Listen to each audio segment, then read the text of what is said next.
আসসালামু আলাইকুম। ধরেন আপনি মদিনা আসলেন, মসজিদে নববীতেও আসলেন, কিন্তু আপনার হঠাৎ প্রবলেম হয়ে গেছে। ধরেন রিয়াজুল জান্না পারমিশনের কোনো একটা প্রবলেম হয়ে গেছে, বা আপনার হোটেলের কোনো একটা প্রবলেম হয়ে গেছে, ট্রান্সপোর্টের কোনো একটা প্রবলেম হয়ে গেছে। আপনি কই যাবেন? টেনশনের বিষয় না, চিন্তার বিষয় না। তো এখন আমি আপনাকে যে সলিউশনটা দেখাই দিব, যেটা আমি এখানে পাইছি, হয়তো আপনাদের উপকারে আসতে পারে, এই জন্য চিন্তা করলাম ইনফরমেশনটা শেয়ার করি। আমি এখন আছি মসজিদে নববীর 329 নাম্বার গেটের সামনে।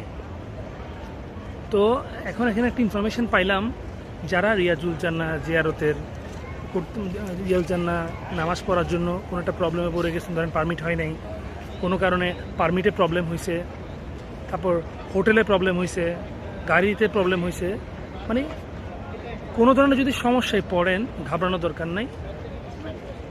এই যে আমার পেছনে নুসুক কেয়ার, এটা সমাধান দিবে। তো আমি এখানে একটা সমাধান পেয়েছি, আমি আপনাদেরকে একটু দেখাই ওখানে সামনে গিয়ে, তাহলে আপনারা বুঝতে পারবেন। আপনারা যারা মদিনায় আসবেন, যদি রিয়াজুল জান্না পারমিশনের এবং হোটেলের ট্রান্সপোর্টে যদি কোনো ধরনের প্রবলেম পান, এই মসজিদে নববীর এটা কয়েক জায়গায় আছে, নববীর কয়েকটা গেটের সামনে নুসুক কেয়ার নামে একটা এখানে অফিসের মতো আছে, নুসুক কেয়ার।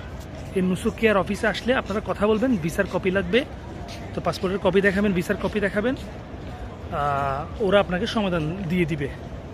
হ্যাঁ, আর রিয়াজুল জান্নার পারমিশনের ক্ষেত্রে যদি কোনো প্রবলেম হয়, ওরা আপনাকে এর সমাধান দিয়ে দিবে। আমি আপনাকে ফ্রন্ট ক্যামেরায় দেখাচ্ছি। এ হচ্ছে নুসুক কেয়ার, 329 নাম্বার গেটে পাশেই আছে এবং বিভিন্ন গেটেও আছে এটা। তো আপনারা যারা বিভিন্ন প্রবলেমে পড়বেন, বা আল্লাহ না করুক কোনো প্রবলেমে পড়লে, তাহলে সরাসরি এখানে চলে আসবেন, বিভিন্ন জায়গায় দৌড়াদৌড়ি না করে এই নুসুক কেয়ার এটাতে চলে আসবেন, ওনারা আশা করি সমাধান দিয়ে দিবে। আসসালামু আলাইকুম।